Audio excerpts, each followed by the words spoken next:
Jaya Radha Madhava Kunja Vihari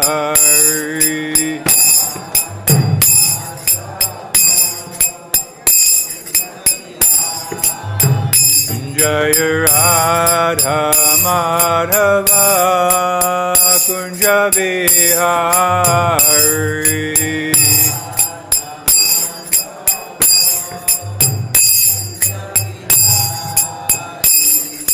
Gopi Janvallabha Girivardhari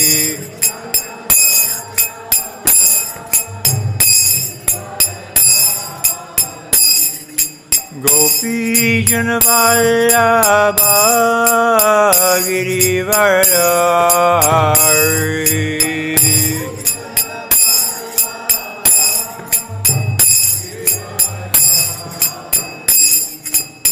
Yadunandana Prajajana Ranjana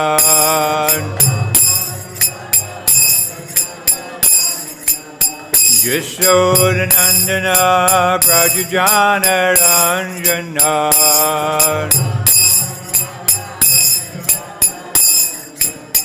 Yamuna Tira Vanachari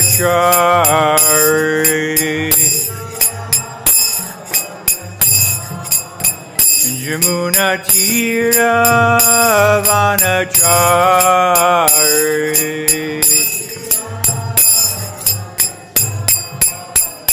Jaya Radha Madhava Kunja Vihari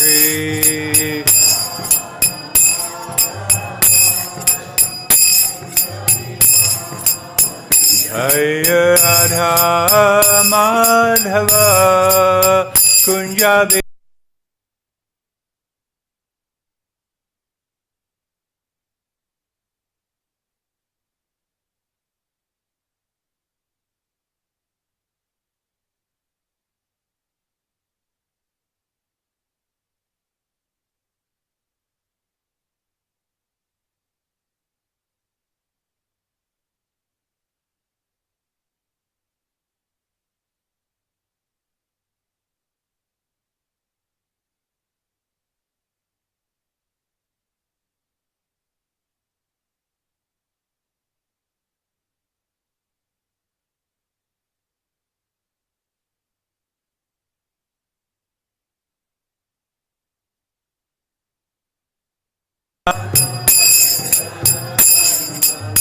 Yadunandana Prajajana Ranjana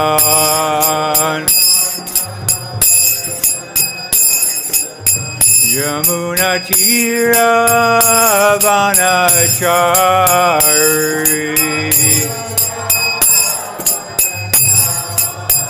Yamuna Tira Vanachari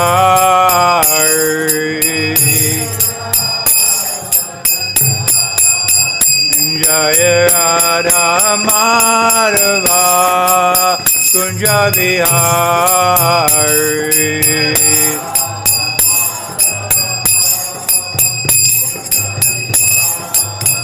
Jaya Radha Madhava Kunja Vihari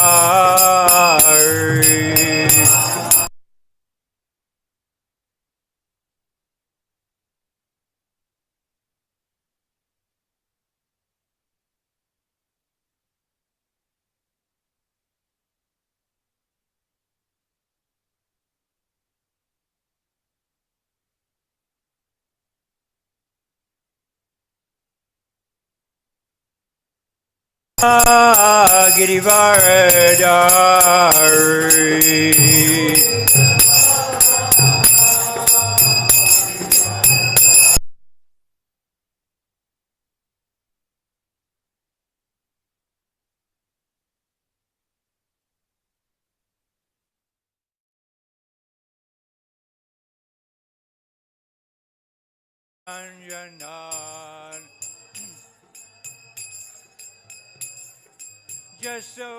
Yadunandana Brajajana Ranjana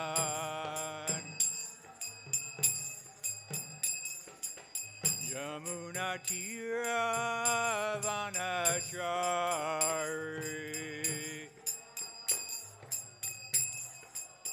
Yamuna Tira Vanachari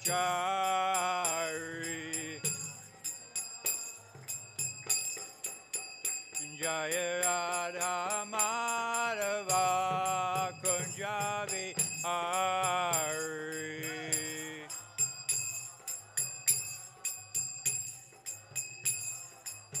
Jaya Radha Madhava Kunjabi Hari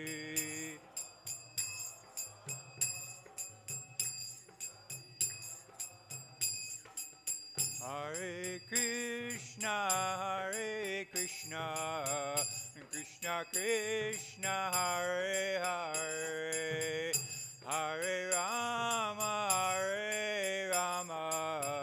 Rama Rama, Hare Hare.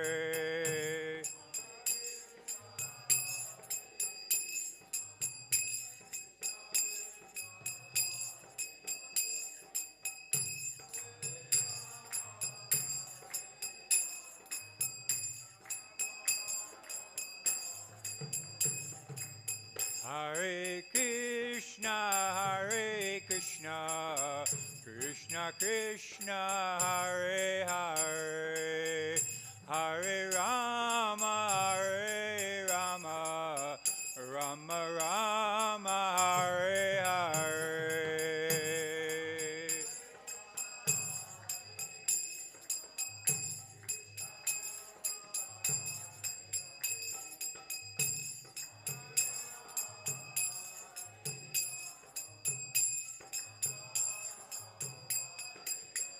Hare Krishna, Krishna Krishna, Hare Hare, Hare Rama, Rama Rama, Hare Hare.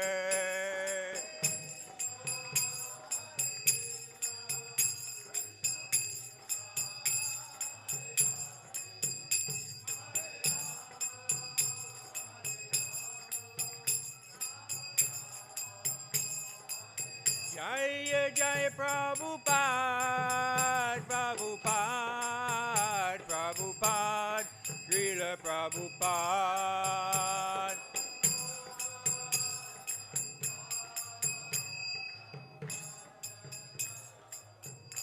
Srila Prabhupada ki jai.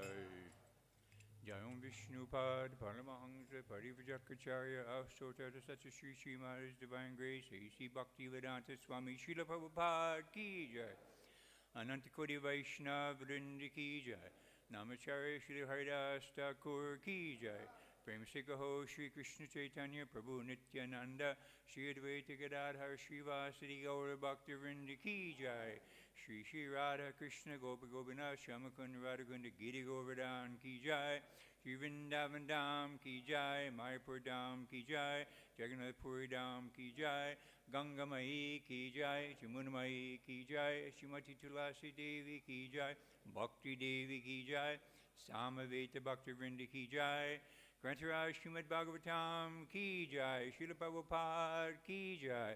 Gaura Premanandi. All glories to the assembled devotees. All glories to the assembled devotees. All glories to the assembled devotees. All glories to Shri Shri Guru and Gauranga. Namam Vishnu Padaya Krishna Prasthaya Bhutale Srimad Bhakti Vedanta Swami Namani. Namaste Saraswati Devi Gauravani Pacharani. Nirvishesha Shunyavadi Pasasari Sasari. Om Namo Bhagavate Vasudevaya.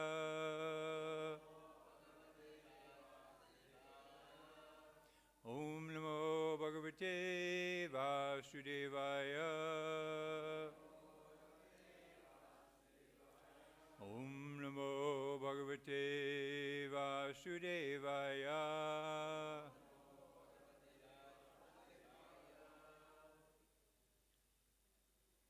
Do I read the chapter summary? Okay. So we are beginning on the 53rd chapter of the 10th canto.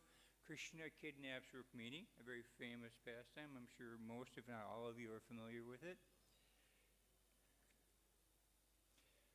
The chapter summary is as follows. This chapter describes how Lord Sri Kṛṣṇa arrived in Kundina, the capital of Vidarbha, and kidnapped Rukmini in the presence of powerful enemies. After Lord Kṛṣṇa had heard the brāhmaṇa messenger recite Rukmini's letter, the Lord said to him, I am indeed attracted to Rukmini, and I know of her brother Rukmi's opposition to my marrying her. Therefore I must kidnap her after crushing all the low-class kings, just as one might generate fire from wood by friction. Since the solemnizing vows between Rukmini and Śrī-śukaḥ were scheduled to occur in only 3 days, Lord Kṛṣṇa had Daruka ready his chariot at once. Then he immediately set out for Vidarbha, which he reached after one night's travel. King Bhishmaka, trapped by his affection for his son Rukmi, was prepared to give his daughter to Śrī-śukaḥ. Bhishmaka saw to all the necessary preparations. He had the city decorated in various ways and had its main roads and intersections thoroughly cleansed. Dhamaghosh, the king of Chedi, having also done everything necessary to prepare for his son's marriage, arrived in Vidarbha. King Bhishmaka greeted him properly and gave him a place to stay. Many other kings, such as Jarasandha, Shalva, and Dantavakra, also came to witness the occasion. These enemies of Kṛṣṇa had conspired to kidnap the bride if Kṛṣṇa came. They planned to fight him together and thus guarantee Śrī-śukaḥ his bride. Hearing of these plans, Lord Baladev gathered his entire army and quickly went to Kundinapur. We have a drama being prepared right here. On the night before the wedding, Rukmini, about to retire, had still not seen either the brāhmaṇa or Kṛṣṇa arrive. In anxiety, she cursed her bad fortune. But just then she felt her left side twitch, a good omen. Indeed, the brāhmaṇa shortly appeared and related to her what Kṛṣṇa had said, including his firm promise to kidnap her. When King Bhishmaka heard that Kṛṣṇa and Balaram had arrived, he went out to greet them to the accompaniment of triumphant music. He worshipped the Lords with various gifts designated for them. Thus the king showed due respect to the Lords, as he did to each of his numerous royal guests. The people of Vidarbha, seeing Lord Kṛṣṇa, remarked to one another that he alone would be a suitable husband for Rukmini. They prayed that on the strength of whatever pious credit they had, Kṛṣṇa might win Rukmini's hand. When the time came for Srimati Rukmini Devi to visit the temple of Sri Ambika, she proceeded there surrounded by many guards. After bowing down to the deity, Rukmini prayed to be allowed to have Sri Kṛṣṇa as her husband. Then she took the hand of her girlfriend and left the Ambika temple. Seeing her inexpressible beauty, the great heroes present dropped their weapons and fell to the ground unconscious. Big, powerful warriors, Kshatriyas, seeing the beauty of Rukmini, they simply passed out unconscious. They just could not grasp her beauty, either subtly or physically. Rukmini walked with deliberate steps until she noticed Kṛṣṇa. Then, as everyone looked on, Sri Kṛṣṇa took Rukmini onto his chariot. Like a lion claiming his rightful share from a band of jackals, he drove back all the opposing kings and slowly made his exit, followed by his associates.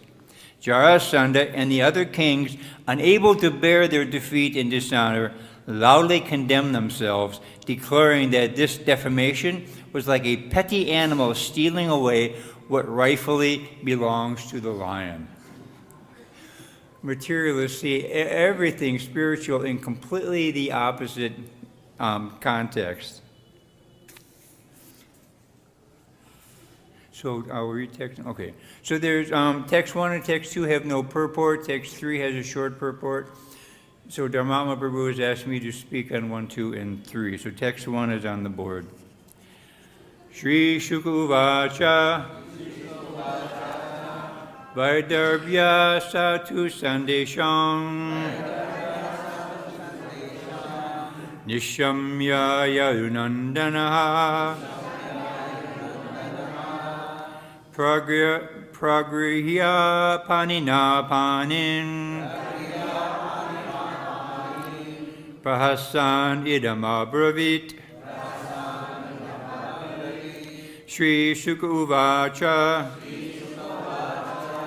vaidarbhyāḥ satu sandeśaṁ niśamya yadu-nandanaḥ pragṛhya pāṇinā pāṇim prahasan idam abravīt śrī-śuka uvāca vaidarbhyāḥ satu sandeśaṁ niśamya yadu-nandanaḥ pragṛhya pāṇinā pāṇim prahasan idam abravīt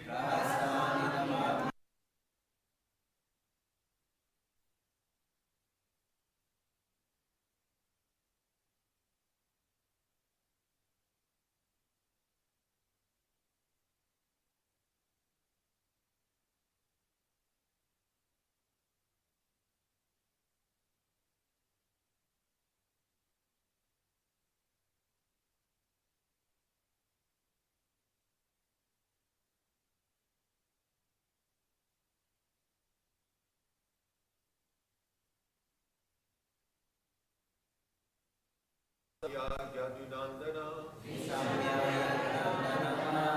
pragṛhya pāṇinā pāṇim, prahasan idam abravīt,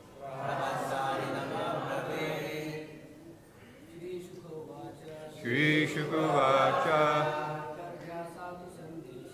vaidarbhyāḥ satu sandeśaṁ niśamya yadu-nandanaḥ pragṛhya pāṇinā pāṇim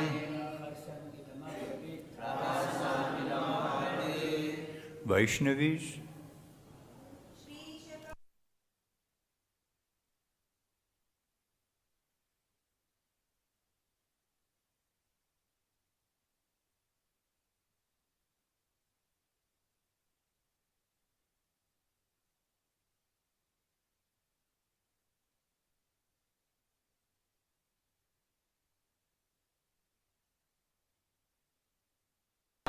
Idam abravīt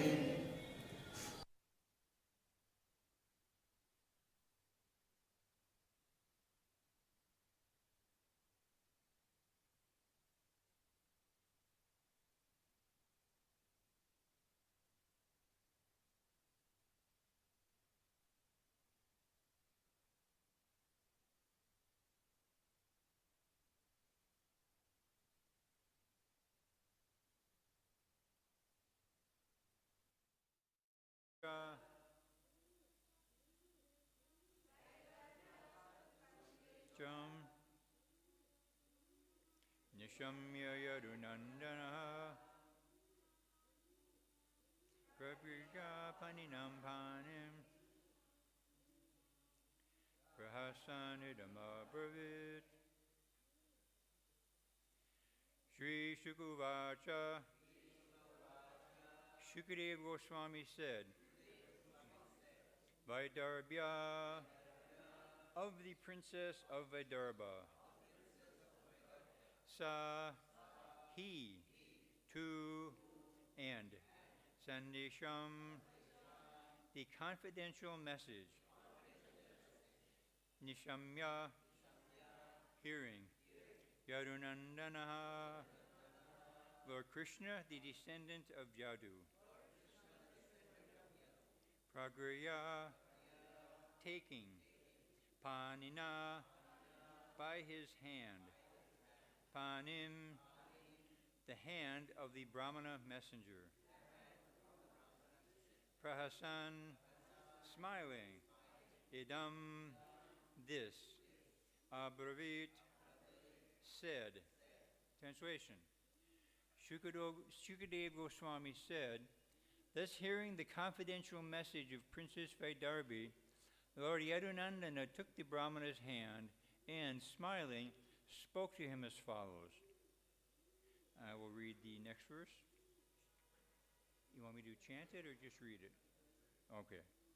Śrī Bhagavan uvāca tataham apitachito nidram cha nalabhe nishi vedaham rukmina dvesham mamodvaho nirvaritaha. The Supreme Lord said, just as Rukmini's mind is fixed on me, my mind is fixed on her. I can't even sleep at night. I know that Rukmini, out of envy, has forbidden our marriage. How many have had that experience? Well, be honest, raise your hands. Text 3. Taman anayishya unmitya rajanya padasamride matparam anavadyangim idhasogni sikim iva. She has dedicated herself exclusively to me, and her beauty is flawless. I will bring her here after thrashing those worthless kings in battle, just as one brings a blazing fire out of firewood. Purport. When latent fire is aroused in wood, the fire bursts forth, consuming the wood in the act of manifestation. Similarly, Lord Kṛṣṇa boldly predicted that Rukmini would come forth to take his hand, and that in the process the wicked kings would be burnt by the fire of Kṛṣṇa's determination. Chant the verse together or no? No? Oh, okay. Om Jnana Gananjana Shalakaya Chakshurunmilitam Nena Tasmai Shri Gurave Namaha Shri Chaitanya Manobhishtam Stapidam Yena Bhutale Svayam Rupa Kadamayam Dadadi Swabadandikam Vandeham Shri Guru Shri Yuta Padakamalam Shri Gurun Vaishnavam Scha Shri Rupam Sagrajatam Sahagana Raghunatam Idam Tam Sajivam Sadvaitam Savadutam Parijana Sahitam Krishna Chaitanya Devam Shri Radha Krishna Padan Sahagana Lalita Shiva Shakanvitam Shah Hey Krishna Karuna Sindhu Dina Bandhu Gajapate Gopesha Gopika Kanta Radha Kanta Namostute Tapta Kanchana Gaurangi Radhe Vrindavaneshware Vrishabhanu Sute Devi Pranamami Hari Priye Vanchakalpa Tarubhyascha Kripa Sindhubhyevacha Patitanam Bhavanebhyo Vaishnavebhyo Namo Namaha Jai Shri Krishna Chaitanya Prabhu Nityananda Shri Advaita Gadadhar Shivasati Gaura Bhakta Vrinda Hare Krishna Krishna Krishna Hare Hare Hare Rama Rama Rama Hare Hare. A very wonderful pastime is unfolding in front of us. So I'm sure we're all familiar with many of the details, and not all the details of this pastime. Oh, I'm sorry. Before I begin, I already begun, but I'm going to stop. My name is Gaura Shakti Das. I have been accepted by His Divine Grace, A.C. Bhaktivedanta Swami, as his disciple. I currently live in New Vrindavan, where I've resided for a long time. I previously... 45 years. Something like that. I joined there in 1974. I lived there for 20 years. I moved to India in 1994, specifically to Mayapur. In Mayapur, I've been in construction all my life, let me put it that way. My first service in Mayapur was building the Panchatattva temple, installing the small, 4-foot tall Panchatattva deities. I was responsible for making of the large Panchatattva deities. I was later on brought onto the TOVP team. I was in charge of construction, all construction in Mayapur for the years that I lived there. Now I'm living in New Vrindavan. I built myself, my wife and I, we built a house for ourselves, and I came to India this year for Ayurvedic treatment, and which I've completed, and so I've come to Vrindavan to take shelter of Shri Radhashama Sundar, Kṛṣṇa Balaram, Gaura, and all the assembled Vaishnavas. So thank you very much, Dharmama Prabhu, for offering me this opportunity to speak. I hope I don't disappoint you. So this is a really wonderful pastime. It begins with the messenger finally reaching Lord Kṛṣṇa. I say finally, actually, according to the story elaborated by Śukadeva Gosvāmī, he reached her very quickly. When Rukmini dispatched him, it was 3 days before the actual marriage ceremony, although the wedding itself was supposed to begin, I believe, the following day. And so there was not much time. So he went, he ended up in Dwarka. I don't know how he got there so fast. This is the Brahma Shakti. He was able to get there very quickly. And Lord Kṛṣṇa immediately received him. And we see from the words of Śukadeva Gosvāmī, Lord Sri Kṛṣṇa, he dealt with the brāhmana very tenderly, very nicely, very lovingly. He received him properly, as a brāhmana is meant to be received. And he actually held his hand, and he asked, please tell me why you've come. How can I serve you? So Kṛṣṇa himself is setting the proper example of how one deals with a qualified brāhmana. So this brāhmana, who for some reason, he goes unnamed in this pastime, yes? Okay, he goes unnamed, and he has delivered his message from Rukmini to Lord Kṛṣṇa. And in the second verse, Kṛṣṇa says, the Supreme Lord said, just as Rukmini's mind is fixed on me, my mind is fixed on her. I can't even sleep at night. I know that Rukmini out of envy has forbidden our marriage. And then in today's verse, she has dedicated herself exclusively to me, and her beauty is flawless. I will bring her here after thrashing those worthless kings in battle, just as one brings blazing flame out of firewood. So it's a nice analogy. Srila Prabhupada has taught us that the trees, they stand in the sunlight, they get nourishment from the sunlight and also from the groundwater. Actually, I forget where it is in the scriptures, but a tree is described as someone who eats through his legs. He draws up the groundwater through the root system, buried up to his waist in the earth, immovable, and he eats through his legs. But he also derives nourishment from the sun. And Srila Prabhupada described that the trees, the leaves to the trees, and through the mechanical process of photosynthesis and what have you, gets the heat of the sun and stores this subtle form of fire within the body of the tree, within the wood. And when the tree is cut down and allowed to dry, in other words, when the water is evaporated from the body of the tree, then it's very easy for the fire to become manifest from the wood. It's like at our home in New Vrindavan, it's much colder than here. We heat our home with firewood, but you have to have it dry. It has to sit out in the sun for a year, 2 years, like that, so it becomes nice and dry. And then it's very easy to extract the actual heat from the wood. If you've ever tried to burn green wood, in other words, wood that has full moisture content, you get two things. You get smoke and you get no heat.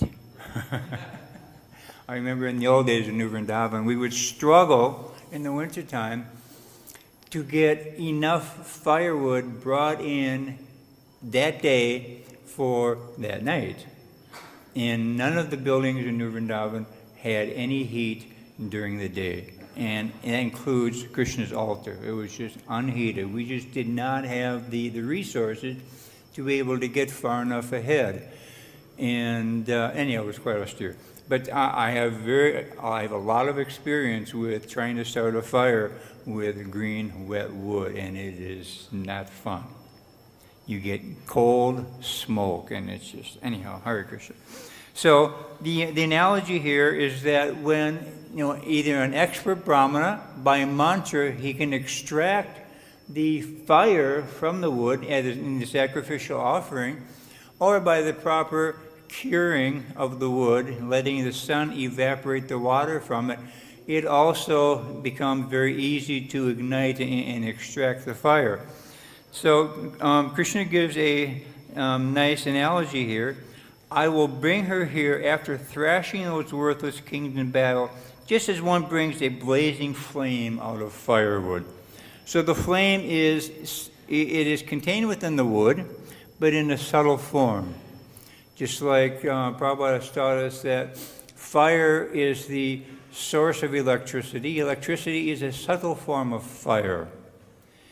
And a subtle form of fire is also stored within dried wood. So I made a number of points here. Rukmini, it is described in the 24th verse of the prior chapter, chapter 52, I believe. I don't remember who's speaking, I'm sorry. The Rukmini possessed intelligence, auspicious bodily markings, magnanimity, beauty, proper behavior, and all other good qualities. So because she was so highly qualified herself, she was looking for a suitable husband who was at least, if not more qualified than her. And the proper situation is that a woman should be, as whatever her level of qualifications are, her husband should be a little more qualified. Not a lot more, but just a little. That way they can relate on many different platforms to one another. Otherwise, there can be unnecessary tension in the relationship if there is too much of a disparity between the qualities of the husband and the qualities of the wife. So Rukmini, she focused her attention on Kṛṣṇa. She heard about him. She never met him. She never saw him. There was no smartphones. There was no TV. She did not know precisely what he looked like. But because she focused on him with what we call rapt attention, R-A-P-T, rapt attention. It means really, really, really focused attention. She was able to constantly meditate upon the qualities, features, pastimes, etc. of Lord Kṛṣṇa. And she became determined that I will either marry Lord Kṛṣṇa, and if I'm not able to marry Lord Kṛṣṇa, then I will perform severe tapasya until I give up this body. Then hopefully, after many more lifetimes of performing tapasya, I will be qualified to become one of the wives of Lord Kṛṣṇa. So she was highly qualified, but she was equally important. She was very, very determined. And she was completely focused, 100% focused on Kṛṣṇa and upon achieving Lord Kṛṣṇa by whatever means. Now, did she just leave this up to chance? I mean, it is described here very nicely that her eldest brother, Rukma, he was envious of Kṛṣṇa. He did not want Kṛṣṇa to marry his sister. She was the only daughter, the only sister, 4 other brothers. And it was not that Rukma felt that, well, Kṛṣṇa is not quite qualified, or that, Shishupal would be a better match. It was, no, he was envious. He was envious. And he did not want Kṛṣṇa to marry his sister. Now, there's 2 terms that we run across, jealousy and envy.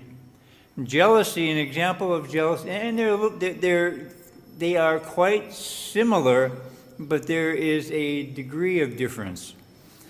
Jealousy, an example of that would be You got a new car? I want a new car too. Because you got a new, not that I necessarily need one, not that I necessarily can afford one, but because you got one, I want one. That's an example of jealousy. Envy is, you got a new car, I want your car. Your car. I don't want you to have it. I want it. And so there is a degree, it's actually a substantial degree of difference between jealousy and envy. And the word envy is used here in relation to Rukma. He was envious of Kṛṣṇa. Now, I'm sure every one of us has experienced envy in our lives to various degrees in different situations. But what is the root cause of envy? Why do we have envy? Why are we jealous? Why are we envious of somebody? Because we do not understand our own spiritual nature. If we understood that we are spirit soul and our actual spiritual qualities in nature, we are a tiny particle of God. There's absolutely no reason, no scope for envy in any aspect of our life when we realize our spiritual nature. There's no scope. It doesn't exist. But it's when we are ignorant of our real spiritual identity, and then we become jealous and envious, and all these bad qualities come by the influence of the material nature. And when we are subjected to jealousy, subjected to envy, we are simply torturing and punishing and hurting ourselves. We're not hurting the other person. We're only hurting ourselves. So Rukma was experiencing this. He was envious of Kṛṣṇa. It doesn't explain why, but that fact is clearly stated. He was envious of Kṛṣṇa. So he was making all kinds of arrangements to the best of his limited ability, all of our abilities are very limited, to make sure that Kṛṣṇa did not marry his sister.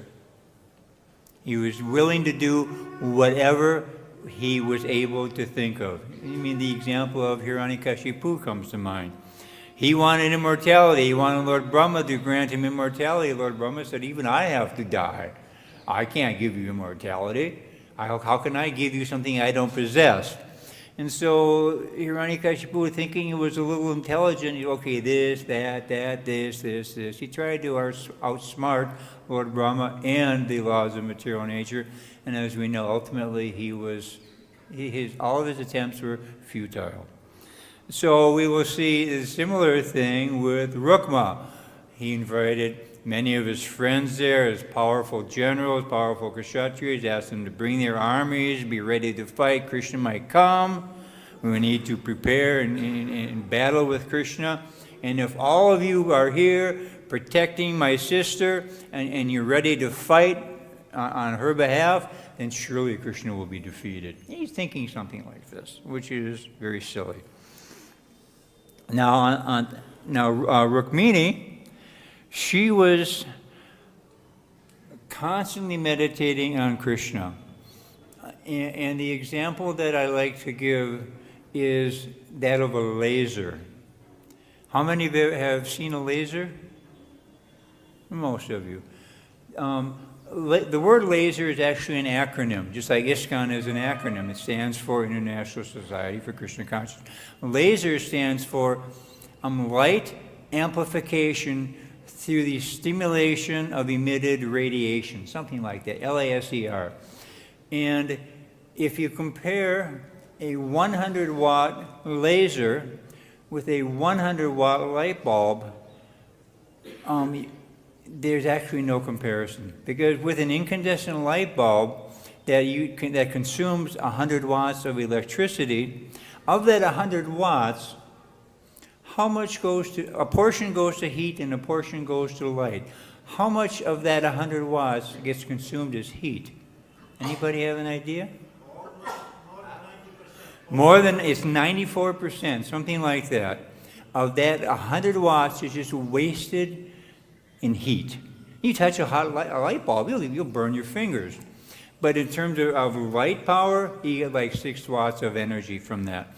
But if you take that same amount of energy and you laser it, light amplification through stimulation of electron, whatever, that 100 watts of power becomes extremely focused.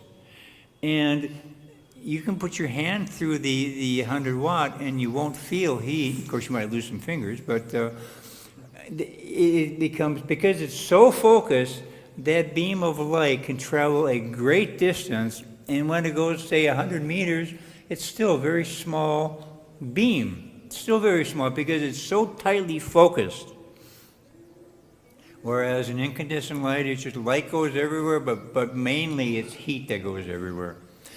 So Rukmini, she was focused like this. All of her senses, all of her intelligence, all of her mind, all of her mental capacity, all of her resources, she was focused on meditation on Lord Kṛṣṇa. And she made a plan. How can Kṛṣṇa rescue me? How can he save me from this marriage to Shishupal, which she did not want? And my speculation is that her father was aware, her brothers were aware that she wanted to marry Lord Kṛṣṇa, and that's why Rukma gathered all of his big Kshatriya friends and had them bring their armies and such to prevent this from happening. So Rukmini, she was 100% Krishna conscious, as we actually understand. She is the internal pleasure potency of the Lord, so she is eternally one of the Lord's consorts. But in this particular pastime, that aspect of her nature, spiritual nature, has not been manifest. But she's a young girl still, just now of marriageable age. So Kṛṣṇa, he's explaining that to the brāhmaṇa, that just as she has dedicated herself to me, I am also dedicated to her. Now, does this remind anyone of a verse from Bhagavad Gita? Ye tam mam prapadyante tam satāṁ abhajami aham. That as they surrender unto me, I reward accordingly. So, but it's not that it's not that all of our desires will be fulfilled by Kṛṣṇa. They certainly can be, but they won't necessarily be fulfilled. We have our karma to deal with, and also the will of the Lord. And also, we are jiva souls. Rukmini is Vishnu Tattva, internal pleasure potency. But as to the degree that we surrender ourselves to the Lord and to the service of our spiritual masters and the disciplic succession, to that same degree, Kṛṣṇa will fulfill the innermost desires of our hearts. Really, the innermost desires. And Srila Prabhupada writes, I don't remember the name of the song, I just can't remember it, but in the white-covered songbook, the Vaishnava songbook, in one of the songs, Srila Prabhupada gives a purport. It's not like verse-by-verse, translation, but he gives a purport to the meaning of the song. And in that particular song, Srila Prabhupada makes the statement that the purpose of this international society for Krishna consciousness, and he says this many times, and this is the purpose, this is the purpose, this is the purpose. He gives many, many different purposes. But in this particular case, the purpose of this international society for Krishna consciousness is to give everyone an opportunity to engage in the sublime pleasure dance with the Supreme Lord. Now think about that. What is the sublime pleasure dance? Is that not the rasa dance? It certainly could be. But that is one of the gifts. This is one of the gifts that Srila Prabhupada is offering to each and every one of us. If we somehow or another, sooner or later, become extremely focused, just like Rukmini is focused.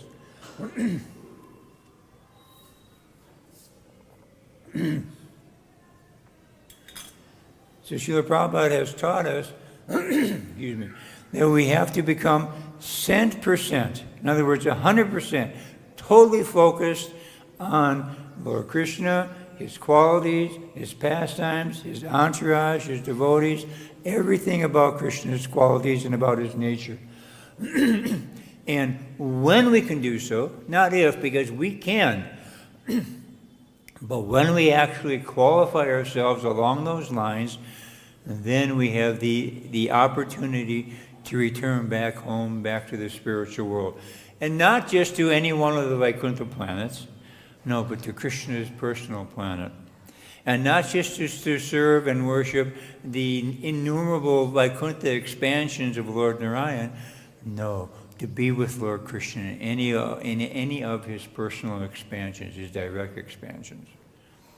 So we have that opportunity available for us. Srila Prabhupada, through the Guru Parampara, is offering each and every one of us this very opportunity. So it is incumbent upon us, it is our responsibility to ourselves, and also as you could say Guru Dakshin, actually, in great extreme gratitude for what Srila Prabhupada has offered to us, what he's giving us. We are so foolish that, I'm so foolish that I am unwilling to accept the gifts that Prabhupada is offering.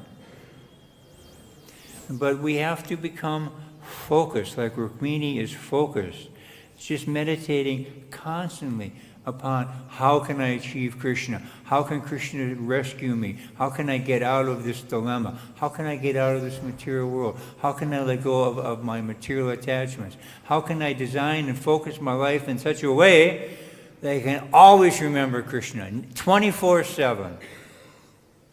And we have to design our life in such a way that we're always able to remember Krishna. We design our life and we live our life in such a way that our heart becomes purified. And in the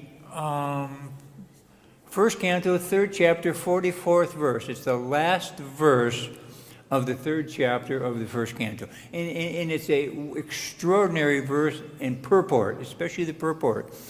The context is Sutta Gosvāmī is speaking to Shanaka Rishi, and he has just come to the sages assembled in Naimisharanya. He has just heard the discourse between Śukadeva Gosvāmī and Maharaj Parikshit.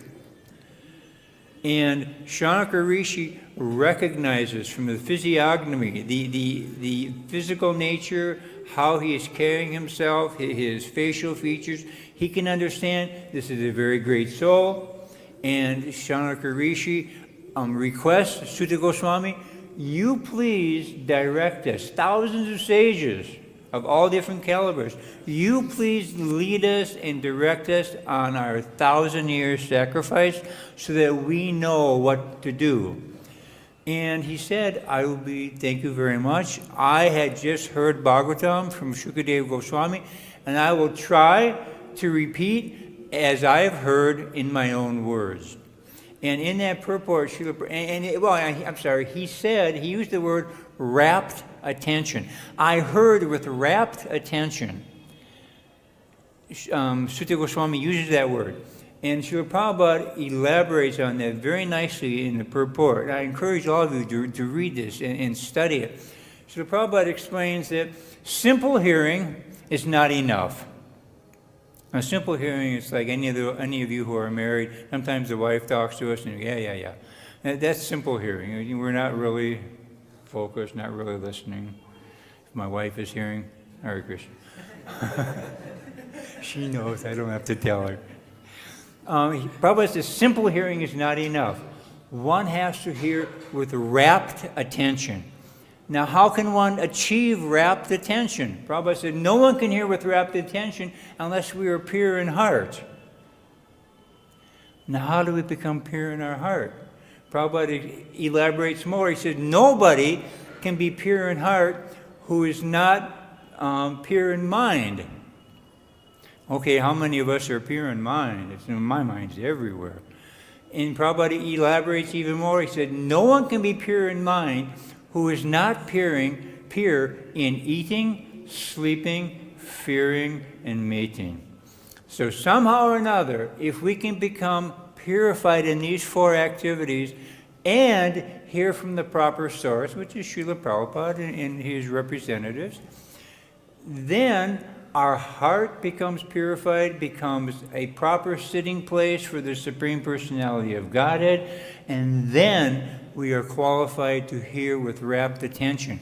And Sutta Goswami says that because I heard Śukadeva Gosvāmī continuously for 7 days with rapt attention, he said, thus I've been blessed by that great sage. Śukadeva Gosvāmī was a spiritual teacher, spiritual master. And he saw that Sutta Goswami was listening rapt attention. He didn't take a bathroom break. He didn't say, oh, I'm hungry, I got to go eat something. He didn't go sleep, nothing. He simply sat there and heard continuously. It was extremely focused attention. So much so that all of his bodily needs and demands were just unheard by him. And Śukadeva Goswami noticed that, and he blessed him with the ability to be able to recite, not from memory, but from his heart, the 7-day, 7-night narration of Srimad Bhagavatam. So I refer to this particular verse, 1:3:44, as a key to open the door to go back to the spiritual world. And that's why I encourage all of you to study this verse, the verse and the purport, very carefully, and try to mold your life in such a way that we are engaging our habits of eating, sleeping, mating, and defending purely. And what does that mean? How do we eat purely? We eat only Kṛṣṇa prasad. We don't eat anything that is not Kṛṣṇa prasad. We eat not too much, not too little. A yogi doesn't eat too much, too little. They doesn't sleep too much, sleep too little. We eat at the proper times, the proper quantity, the proper items. So Prabhupada himself he had a personal cook. He would tell his cook every day, you please make this for me for lunch, this, that, and this. Because Prabhupada knew what he needed to maintain his purity. In fact, there's an example, very brilliant example. In Australia, Kurma Prabhu had cooked an offering for Srila Prabhupada, and when Srila Prabhupada was eating a puri, he said, who has cooked this? Call the cook. And so when Kurma Prabhu came into the room, Srila Prabhupada said, thank you very much for following the regular principles. Just by tasting a puri. So Srila Prabhupada could understand the purity of someone else, of the cook. That's why he's taught us, don't eat outside, because the consciousness of the cook goes into the foodstuffs, and when we eat that, we ingest that. So I'm sorry, I'm getting off track now. But so those are examples of being pure in eating. Sleeping is a similar thing. Not too much, not too little. When a baby sleeps 22, 23 hours out of the day, and when you get older, you sleep less. But according to our status in life, we adjust our sleeping properly, so not too much, not too little. Fearing, same thing. We have to know what is proper fear, what should not be what we should not be afraid of. Prabhupada said specifically about Americans, the problem with you Westerners, but he was in America, is you do not fear Maya enough. You're not afraid enough of Maya. So we need to know what we should be afraid of and what is useless. What is useless fear? And like that. And we need to design our life so that we're living in such a fashion that all 4 of these activities, we are pure in them. We're not sleeping too much, we're not eating too little, like this. And then when we are living like that, when these 4 activities are purified, then our mind will become peaceful. Our mind will become calm. We can enter into the Brahma-bhuta platform. We do not desire anything because our senses are under control. And then when the mind is pure, then the intelligence in the heart becomes pure. And when the heart becomes pure, Srila Prabhupada says, then we can hear with rapt attention. We're focused, just like a laser. Kṛṣṇa only, 24/7. And Kṛṣṇa means his entourage, his devotees, the devotees of the devotees, like that. It's not just Kṛṣṇa alone, but like that, the greater Kṛṣṇa family. And that is how we can become qualified to not just go back home, back to Godhead, but achieve the highest abode, Gokul Vrindavan. So I will stop there. Anyone have any questions, comments, corrections? Gokul Nandapur, do we have a microphone?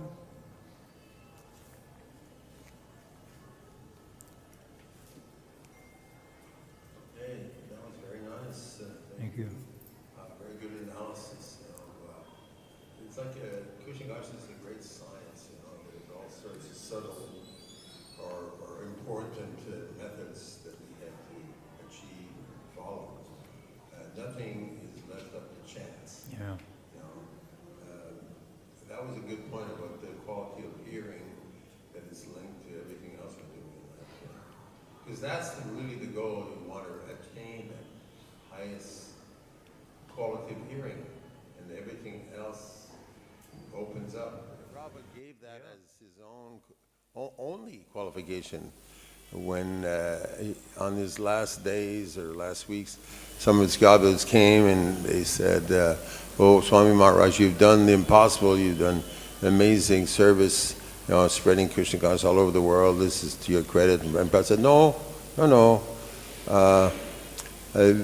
Whatever has been achieved, it is by the mercy of Guru Maharaj. I simply become his instrument." He said, "The only qualification I ever had was that I was very eager to hear.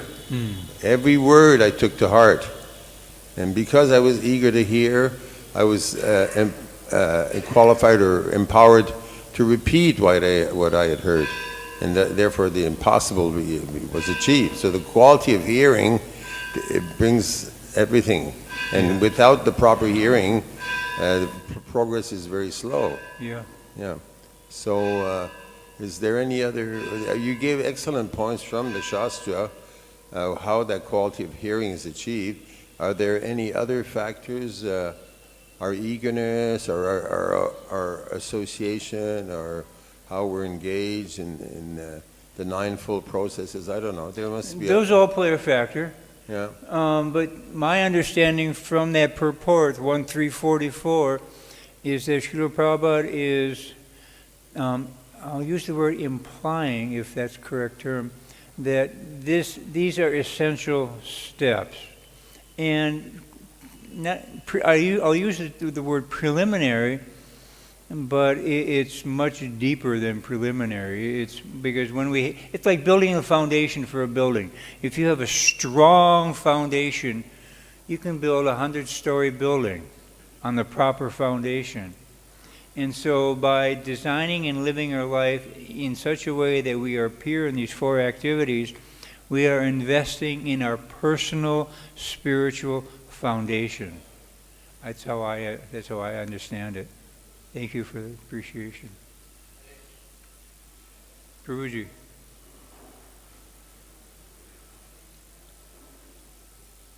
What is your good name, sir? What is your name, please? Karbajan Das. Karbajan Das. Thank you. Hare Krishna. Prabhu, as you were speaking about this, Śukadeva Gosvāmī was speaking, and there were many sages and even Parishad Maharaj was there. They all were hearing, all those people, 7 days they were sitting there and hearing this one. So they were hearing attentively or they were not there? I can't say. I don't recall Srila Prabhupada ever commenting on that. But obviously, because Sutta Goswami, so obviously it's possible that others were listening with rapt attention. I mean, who was in the audience? Narada Muni was there, Vyasadeva was there. I don't recall the others, but very powerful, pure personalities. So I'm sure that others were also hearing with rapt attention. Yeah, because Parishad Maharaj was asking so many questions, that means he was hearing attentively. Yeah. And unless we are so immersed, it's not possible to ignore the bodily demands and the bodily pushings. It's very difficult to even, conquer over sleep. I mean, it's very difficult, as all of you have experienced. I mean, sometimes I joke that devotees will catch up on missing sleep during Bhagavatam class, because devotees can sit down and fall asleep anywhere, anytime. And thank you, Babu. Hare Krishna.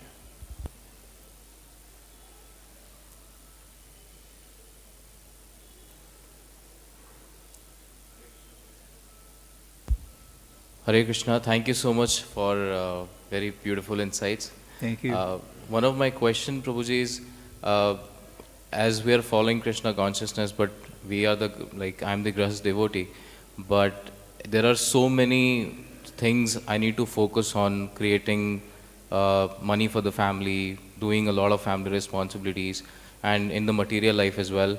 And how can I put my rapt attention or full consciousness over? Excellent question, because your question applies to so many of us.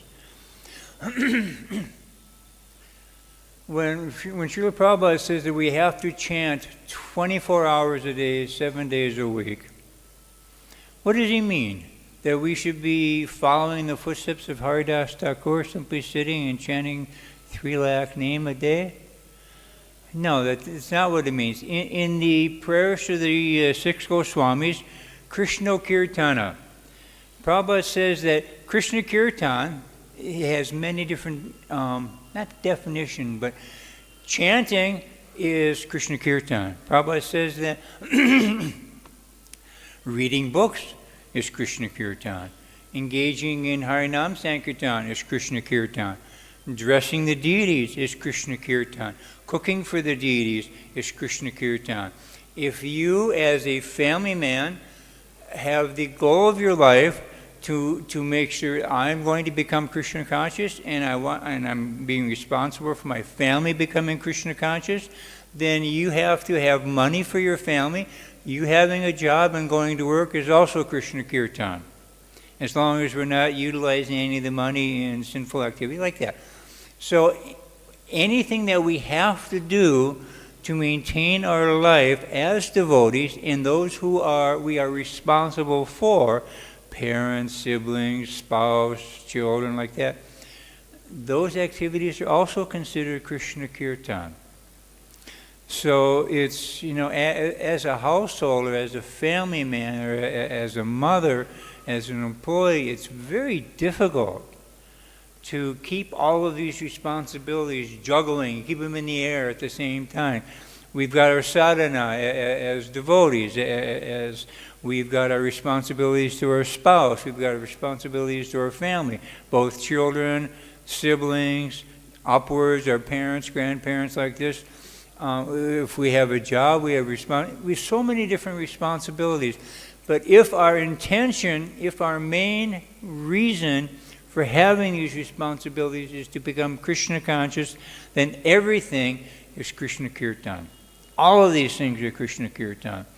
And we utilize whatever resources we have, and we to become focused.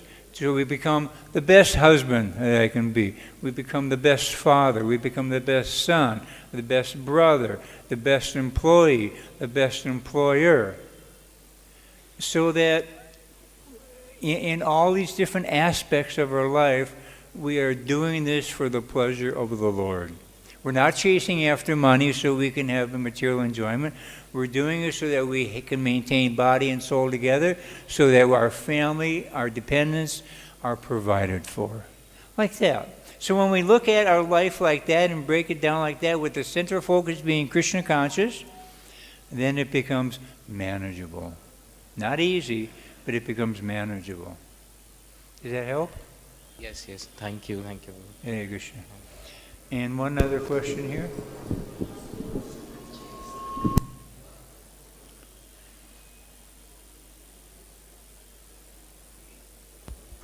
Hare Krishna, Prabhu. Hare Krishna. Thank you for wonderful class. I have one question, that why Rukmi was envious to Lord Krishna? Why are we envious to Lord Krishna? He wants to give his sister to one worthy person. Oh, why was Rukma? Yes. But not in- no, not not to to me. I'm sorry? Yeah. You know, when, how to say this? When we become jealous and envious of Krishna, the first thing we want to do is become the supreme enjoyer, because we see how Krishna is enjoying. In the living entity, his first action is to try to become the supreme enjoyer. And when we see by experience that I can't do this, I can't be the supreme enjoyer, then we want to become the supreme controller. And so Rukma, he was trying to control the life of his younger sister, and he was indirectly or directly trying to control Krishna by thwarting, by stopping his fulfillment of his desire. Does that make sense? Does that answer your question? Okay. It's more a comment in relation to his question. Thank you. Go ahead. If you see your family as an extension of your gratification, then it'll be Maya. You have to see your family as an extension of Krishna. That my wife is a devotee, my children are devotee, and that's why I'm serving them. And if you make money, you have to connect it with the Sankirtan movement. Make sure that some of the money you make goes for deity worship, for book distribution. In that way, you'll feel connected to the Sankirtan movement. It's not just I'm maintaining my house and my situation, but I'm participating in facilitating the Sankirtan movement. In that way, it'll be more spiritualized, your grihastha ashram. It's an ashram. So. Yeah. Thank you. Another definition of Sankirtan, Kirtan means to glorify Krishna, and San means altogether. Yeah. But a further, manifestation or explanation of Sankirtan is by every means possible. Everyone does whatever they're good at doing, connecting it to Krishna.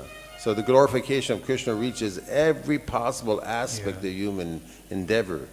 Technology and education and family structure and social structure, everything can become Sankirtan. The re-spiritualization of the entire civilization, Prabhupada stated. Yeah, it's his goal. It's very broad scope, Sankirtan.